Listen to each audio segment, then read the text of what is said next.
महाशिवरात्रीनंतर खऱ्या अर्थानं यात्रेला प्रारंभ होते। गावगाड्यांनी यात्रेचा सोडावा पाहायला मिळते। सध्या मी यवतमाळच्या आर्णी तालुक्यातील पिंपळनेर इथे आहे।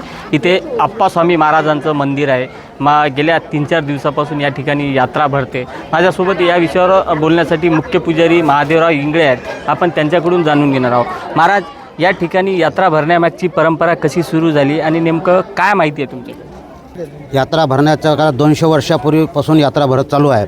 तसेच मंदिराला 250-300 वर्ष झालेले आहे, पण यात्रा चालू होण्यासाठी 200 वर्ष झालेले आहे। हे गंगाजी महाराजाचे जे चमत्कार आहे, या चमत्कारामुळे हे यात्रा चालू झालेली आहे। भाविक भक्ताला सगळं त्यांनी समजा काय म्हणतात त्याचे हे आहे जान आहे, त्याला सुखदुःखापासून त्याची सुटका झालेली आहे, म्हणून हे यात्रा भरत आहे या ठिकाणी। आणि परंपरेसारखं आतापर्यंत हे चालू आहे या ठिकाणच्या आप्पा मूळ देवस्थान म्हणजे आप्पास्वामी आणि त्यांचे भक्त म्हणजे गंगाजी महाराज। इथं 2 मंदिर आहेत, दोन्हीचे समान समजा काय म्हणते त्याचे नियम वगैरे कडक आहेत, त्याच्यामुळे हे यात्रा परंपरा चालू आहे। नेमकं भाविक इथं किती दिवसापासून दर्शनासाठी यात्रे येतात आणि जवळपास 3-4 दिवसाच्या कालावधीमध्ये किती हजार लाखो किंवा भाविक दर्शन घेतात? इथं पंधरवाडी एकादशीच्या दिवसापासून इथं यात्रा चालू होते।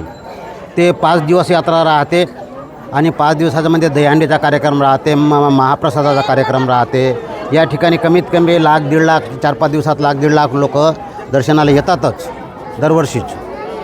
नक्कीच सध्या महाशिवरात्रीच्या तोंडावर यात्रेला ग्रामीण भागामध्ये सुरुवात होते आणि गावगाड्यातील जत्रा म्हणल्याच्या नंतर सगळं शहरापासून तर ग्रामीण भागापर्यंत सगळे या जत्रामध्ये येऊन आनंद लुटतात। आप्पास्वामीचं मंदिर या ठिकाणी जागृत असल्याचं कयास भाविकांकडून व्यक्त केला जातो आहे। त्यामुळे इथे 3 ते 4 दिवस मोठ्या प्रमाणात यात्रा भरत असल्याची माहिती देखील मुख्य पुजारी यांनी दिली आहे। संजय राठोड, साम टीव्ही न्यूज, यवतमाळ। देश विदेशातील प्रत्येक घडामोडींचे लाईव्ह अपडेट मिळवण्यासाठी आता साम टीव्हीच्या सर्व सोशल मीडिया प्लॅटफॉर्मला लाईक, फॉलो आणि सबस्क्राईब करा। तसंच सर्व नोटिफिकेशनसाठी बेल आयकॉन प्रेस करायला विसरू नका।